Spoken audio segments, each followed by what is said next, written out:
अब हम लोग आपस में कहाँ मिलते? उसका नाम है विकास पुत्र, सही बोले जी। इनका नाम है विकास पुत्र।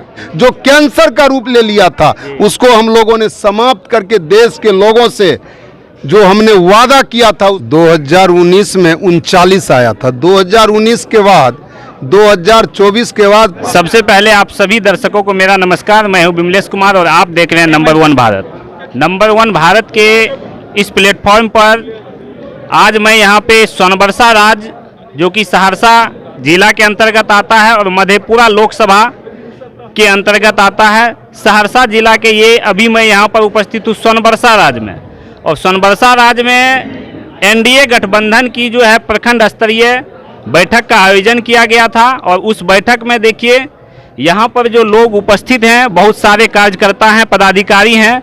इनसे हम बात करते हैं कि यहाँ पर जो है इस बैठक में आज क्या कुछ हुआ है। हमारे साथ हैं जिला संयोजक भाजपा के दिवाकर सिंह जी। इनसे बात करते हैं। सर, 400 पार की बात हो रही है और बिहार में 40 की पार हो रहा है। 40 सीट का 40 सीट, एक भी सीट जो कि पिछले बार एक वो कम हो गया था उसको भी आप लोग कह रहे हैं कि हम छोड़ने वाले नहीं हैं। तो इसमें क्या ये चल क्या रहा है? इंडिया गठबंधन तो कह रही है कि हम लोग उसको 10 सीट पर भी आपत कर देंगे। 40 का 40 जी। 2019 में 39 आया था। 2019 के बाद 2024 के बाद आदरणीय देश के यशस्वी प्रधानमंत्री आदरणीय नरेंद्र मोदी जी की गारंटी समाज में बैठे हुए अंतिम पौधान के व्यक्ति तक पहुंचाने के उनके दरवाजे पर काम किया। हमारा कहना है सबका साथ, सबका विकास, सबका विश्वास।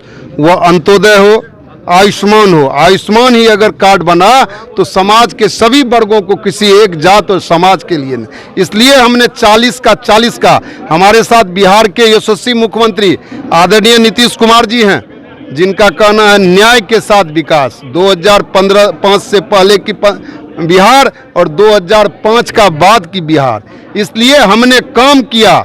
हमने देश में एक से एक विवादित समस्याओं को समाधान करने का काम किया। जो कैंसर का रूप ले लिया था उसको हम लोगों ने समाप्त करके देश के लोगों से जो हमने वादा किया था उस वादा पर हमारी पार्टी एनडीए राष्ट्रीय जनतांत्रिक गठबंधन खड़ा हुआ। इसलिए हमारा कार्यकर्ता आज कर रहा है 40 की 40 सीट हम लेंगे बिहार में। अच्छा, ये बात बता दीजिए सर कि जनसंख्या नियंत्रण कानून लागू होगा कि नहीं होगा? चूँकि आप लोग का जो गठबंधन है उसके तहत कहा जा रहा है कि जनसंख्या नियंत्रण कानून लागू होना चाहिए, कहा जा रहा है ना। तो ये लागू होगा कि नहीं होगा 24 के बाद? देखिए, मेरा भी इच्छा है कि जनसंख्या नियंत्रण कानून लागू हो, लेकिन यह राष्ट्रीय जनतांत्रिक गठबंधन की सरकार है। समन्वय स्थापित सभी दल के बीच में होंगे। सभी दल के लोग एक निर्णय लेकर एक अच्छा कदम आने वाला समय में आपको देखने को मिलेगा। रेलवे में सर वैकेंसी नहीं आ रही है, इस पे क्या कहना चाहेंगे? कहाँ आप पहले खोलिए, रेलवे का पोर्टल खोलिए। कौन ऐसा विभाग है जिस विभाग में केंद्र सरकार का वैकेंसी नहीं आ रहा है? लगातार युवा वहाँ रोजगार के लिए जा रहे हैं और रोजगार उसको प्राप्त भी हो रहा है, नौकरी भी प्राप्त हो रहा है। आप जाके खोल के पोर्टल देख। इसी तरह से विपक्ष के लोग देखिए, ये तो सभी वही लोग हैं ना, या जो बेल पे निकले हुए हैं या जेल में थे, उनके प्रतिनिधि एक गठबंधन बनाया है। उस प्रतिनिधि का कोई लेना, देश में उसको जनता ने नकार दिया ऐसे लोगों को। इसलिए नरेंद्र मोदी पर लोगों को विश्वास है, नरेंद्र मोदी पर लोगों को आस्था है। लोगों को लग रहा है इस देश का जो नरेंद्र मोदी को हमने प्रधानमंत्री बनाया, गरीब के बेटा को प्रधानमंत्री बनाया, उसने सारे लोगों के साथ न्याय कर रहे हैं। इसलिए लोगों को नरेंद्र मोदी पर पूरा विश्वास है। एक अंतिम सवाल है आपसे सर कि संविधान पर जो है आप ही के गठबंधन के कुछ लोगों ने हमला किया कि संविधान अगर 400 पार हो जाएगा तो संविधान को खत्म कर देंगे। ये कौन सा मामला है? आप कहिए, 2014 में देश के प्रधानमंत्री नरेंद्र मोदी जी बने। इससे पहले 1998 में अटल बिहारी वाजपेयी जी के नेतृत्व में एनडीए की सरकार बनी। किसी भी संविधान को किसी ने छूने का काम, जो बाबा साहब भीमराव अंबेडकर संविधान बनाया है उस संविधान को मान के हम लोग चल रहे हैं। वही संविधान मेरा अंतिम संविधान है। हम उस संविधान पे काम कर रहे हैं। आप ही के घटक दल है ना जेडीयू का ही तो मंत्री का बयान था कि संविधान खत्म कर देंगे। हम लोगों को नहीं पता है कौन मंत्री दिए हैं नहीं दिए, ये जानकारी हम लोगों को नहीं। और लोग से बात करते हैं। सर, आप अपना एक बार परिचय बता दीजिए। मुकेश कुमार मानस, भाजपा जिला मंत्री सहरसा। सर संविधान के बारे में क्लियर कुछ नहीं कह पाए। जदयू के मंत्री कहे थे कि संविधान ही अगर 400 प्लस आया तो संविधान खत्म कर देंगे। तो क्या वो अब उसको बोला चला गया ऐसे ही लैंग्वेज में, या फिर ये बात सही है? ऐसा तो नहीं कि संविधान ने खत्म कर दीजिएगा 400 पार ले जाके। क्योंकि ये सब चुनावी मुद्दा है और हो सकता है, मुझे तो नहीं पता जो किस मंत्री ने ऐसा बयान दिया है, लेकिन ये सब चुनावी मुद्दा है। चूँकि जितनी भी मेजॉरिटी आएगी, स्पष्ट बहुमत की सरकार जब आएगी तो देश का विकास अच्छी तरह से होगा। जिस तरह धारा 370 खत्म हुआ, यदि भाजपा को पूर्ण मेजॉरिटी मिला, एनडीए को पूर्ण मेजॉरिटी मिला, तब ही जाकर के राम मंदिर जैसे कठिन मुद्दों का हल हुआ। तो हो सकता है किसी मंत्री ने ऐसा दिया होगा, हम लोगों को पता नहीं है, लेकिन संविधान खत्म करने की बात पूरा निरर्थक है, कभी भी ऐसा नहीं होगा, नहीं होना चाहिए। बिल्कुल, बहुत धन्यवाद आपको। सर आपसे सवाल है कि दिनेश चंद्र यादव जी जो हैं, जो कि निवर्तमान सांसद हैं अभी, इनको टिकट दिया गया है जदयू कोटे से। दिनेश यादव जी ऐसा कौन सा काम किए हैं जो आपको सबसे अच्छा लग रहा है कि सबसे अच्छा काम उनका मधेपुरा लोकसभा क्षेत्र में कौन सा है, ये बताइए एक बार। देखिए, सबसे पहले बात है जो दिनेश चंद्र यादव जी काम किए हैं, तब थोड़ा बहुत क्या होता है, कुछ बीच में कुछ शिथिलता उनमें आई थी, क्योंकि आप बीमार अवस्था हो या जो भी अवस्था हो, जी जी, लेकिन विकास का काम किया है, इसीलिए उनको दोबारा टिकट मिला है सबसे पहले जी। और विकास का काम नहीं करता तो आज उनको टिकट नहीं मिलता। ये तो विरोधी लोग ऐसे ही बात बोल रहे हैं जी। तब हम लोग आपस में कहाँ मिलते। उसका नाम है विकास पुत्र, सही बोले जी जी। इनका नाम है विकास पुत्र। विकास करते थे और हर जगह काम किए हैं। आज देखिए सोनबरसा पूर्वी या सोनबरसा पश्चिमी या हम लोगों के विधानसभा क्षेत्र में कहीं आपको अगर रास्ता नहीं जाने के लिए मिलेगी। जहां पर है वो जंगल राज था जिसमें जानवर वास कर रहे थे, उस समय को याद कीजिए और आजकल याद कीजिए। अगर कहीं भी किसी गली में अगर जाइएगा तो निश्चित रूप से आपको कीचड़ नहीं मिलेगी और काली सड़क से लेके क्या कहते हैं आरसीसी ढलाई से लेकर के गली तक का काम पूरा हो गया है। यही को विकास कहते हैं। पुल बना है, बड़ा और एक बात और कह देता हूं मैं, इससे पहले जब जंगल राज था तो यहाँ गांव का संबंध टूट चुका था। आदमी जो कहीं पर सगा संबंधी या संपर्क करने के लिए जाते थे तो सही रूप से नहीं जाते थे। अगर वो सुबह में चलते थे तो शाम में पहुंचते थे। लेकिन जब से एनडीए की सरकार आई है 2005 से बीच में थोड़ा उथल पुथल हुआ। कहा तो कहावत में है कि संसर्ग के गुना दोषा, हो सकता है कहीं मायावी रूप आकर के राक्षस अगर उनके कान फूक मैंने जो भी हो, इसीलिए कहता है। लेकिन 2005 से आप याद कीजिए कि आज कहीं भी आपको नहीं मिलेगा। सब कुछ का विकास हुआ है, सब कुछ का बोलिए ना, कौन सी का विकास नहीं हुआ हम बताएंगे आपको। आज हम पूछते हैं, आज 24 घंटा बिजली, हर घर जर्नल आप देख सकते हैं। और शिक्षा विभाग में भी देख लीजिए कितना डेवलपमेंट हुआ है, बहुत ज्यादा। कौन चीज में डेवलपमेंट नहीं है। विरोधी लोग तो ऐसे ही बताते रहेंगे जो कि ये हुआ कहाँ नहीं बता रहेंगे। अच्छा, एक बात आप बताइए कि दिनेश बाबू जो हैं जी, उनका एज कितना हो रहा होगा? एज अभी तो लमसम सर 50 से ऊपर होता होगा।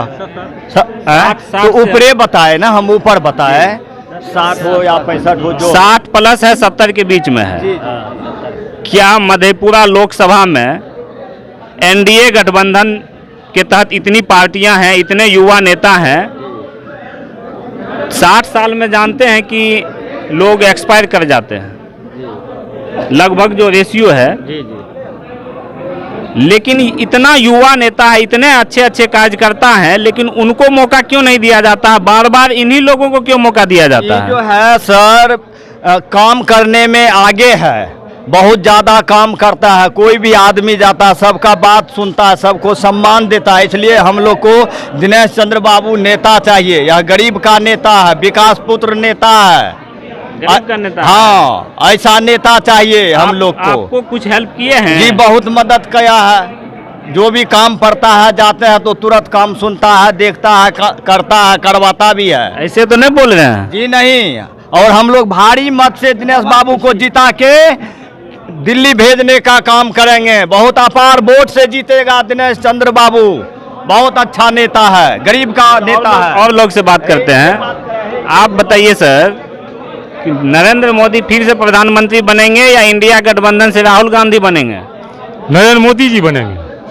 वो भारतीय संस्कृति का जो है पूरे दुनिया में जा कर के जो ऊंचा किए हैं, इसलिए नरेंद्र मोदी जी ऐसा आज तक प्रधानमंत्री हमने देखे हैं। ये महायोगी है और सबको अच्छाई के रास्ता पर ले जा रहे हैं। बिहार में तो लालू प्रसाद यादव और तेजस्वी यादव का कहना है कि अगर नरेंद्र मोदी की फिर से सरकार बनती है तो फिर हमारे देश में जो है चुनाव को ही खत्म कर दिया जाएगा, आगे चुनाव ही नहीं होगा। यह गलत बात है, यह गलत लोग बोलते हैं।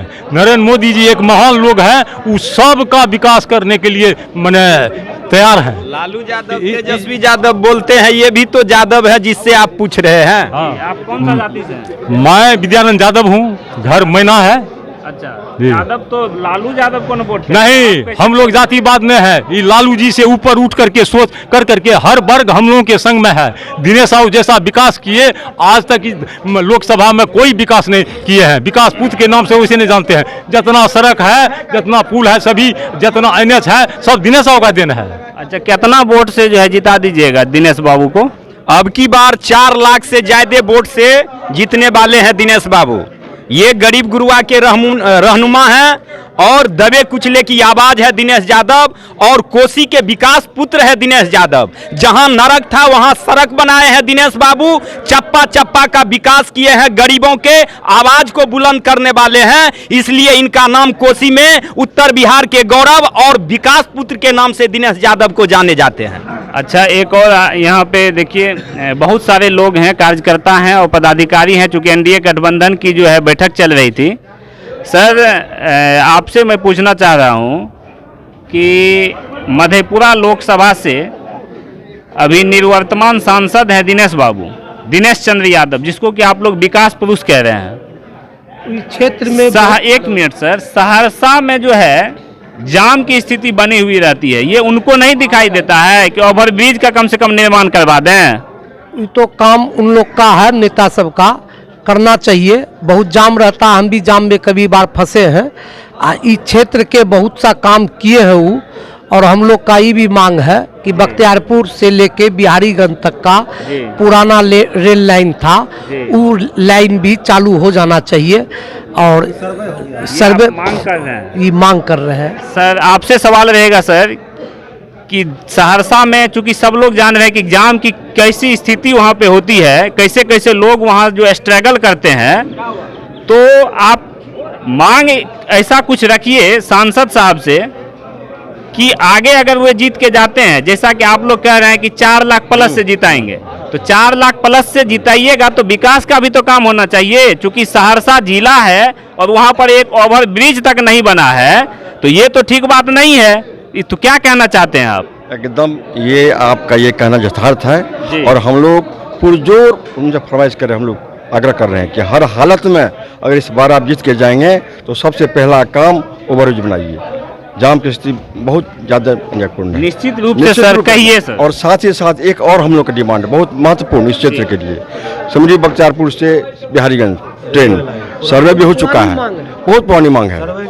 इस पर बहुत लोगों का समझिए कि ऐसा है कि हर हालत बिहारीगंज इनका सर्वे भी ललित बाबू का सर्वे हो गया था, बिल्कुल। उसके बाद फिर दिनेश बाबू जी, अगर दिनेश चंद्र यादव जी अगर सुन रहे हैं, देख रहे हैं, तो इन लोगों का देखिए मांग है कि सिमरी बख्तियारपुर से बिहारीगंज तक जो है रेलवे लाइन बिछना चाहिए, जो कि बहुत ही पुरानी मांग है। और इस मांग को आपके ही कार्यकर्ता, आपके ही पदाधिकारी जो हैं वही उठा रहे हैं, और ये चीज़ पूरा होना चाहिए अगर आप जीतते हैं तो। क्या सर? एकदम एकदम। और वो सहरसा में ओवरब्रिज, ये 2 काम तत्काल हो जाए तो उनका समझिए कि आगे के लिए भी बिल्कुल दरवाजा खुला रहे। अच्छा सर, सहरसा में ओवरब्रिज बनना चाहिए कि नहीं? एकदम 100%, 10% बननी चाहिए एकदम। और रेलवे लाइन जो हम लोगों का है ये होनी चाहिए सिमरी बख्तियारपुर टू बिहारीगंज। ये सर्वे भी हो चुका है ललित बाबू का समय का। ये वो तो संजोग था कि ललित बाबू चल बसे उस समय में, इसलिए वो काम रुक गई। उसको पुनः सरकार को ध्यान देनी चाहिए, रेल मंत्रालय को ध्यान देना चाहिए, और इस पे एकदम मैंने तुरंत चालू करा देना चाहिए। आपके क्षेत्र में जो आएंगे दिनेश चंद्र यादव जी घूमने के लिए, आप कार्यकर्ता हैं तो आप उनसे क्या मांग रखना चाहिएगा? चूँकि सांसद हैं, सांसद आप लोग कह रहे हैं कि 4 लाख प्लस वोट से जिताएंगे, तो 4 लाख प्लस वोट से जिताइएगा तो कुछ कामों तो होना चाहिए। ये देखिए पीछे जो काम हो गया उसको छोड़ दीजिए, आगे जो काम करवाना है उसका आप मांग हमारे चैनल के माध्यम से रखिए। आगे सबसे पहले रेलवे लाइन ही सबसे अच्छा काम दिखाई दे रहे हैं हम लोग को, और सर बोलबे किए ओवर ब्रिज, सहरसा का ओवर ब्रिज होना जरूरी है, जिसके वजह से कि बहुत ज़्यादा जाम वहाँ पे फंस रहे हैं। जाम के कारण रखना चाहते हैं? देखिए काम तो बहुत कुछ हो गया है, ठीक है, बहुत कम ऐसा है कि 500 मीटर से ज़्यादा रोड बचा हुआ नहीं है। एक ओवर ब्रिज का सहरसा के लिए जरूरी है, वही हम लोग मांग करेंगे। विकास का तो गंगा बह गया मधेपुरा लोकसभा क्षेत्र में, लेकिन जो काम बचा है उस काम को भी पूरा करना जरूरी है, एकदम जरूरी है, हम लोग करवाएंगे। तो आज के भी देख लिए आप लोग कि यहाँ की जनता क्या कह रही है, यहाँ के जो कार्यकर्ता हैं वो क्या कह रहे हैं। आज के वीडियो में बस इतना ही। अगर हमारा वीडियो आप लोगों को अच्छा लगा हो, वीडियो को लाइक कर दीजिए, चैनल को सब्सक्राइब कर लीजिए, बेल आइकन प्रेस कर दीजिए, वीडियो को अधिक से अधिक शेयर कर दीजिए ताकि अधिक से अधिक लोगों तक हमारी बातें पहुंच पाए। और अगर आप फेसबुक पे देख रहे हैं तो फेसबुक पेज को लाइक कर दीजिए, शेयर कर दीजिए। धन्यवाद। जय हिंद, जय भारत।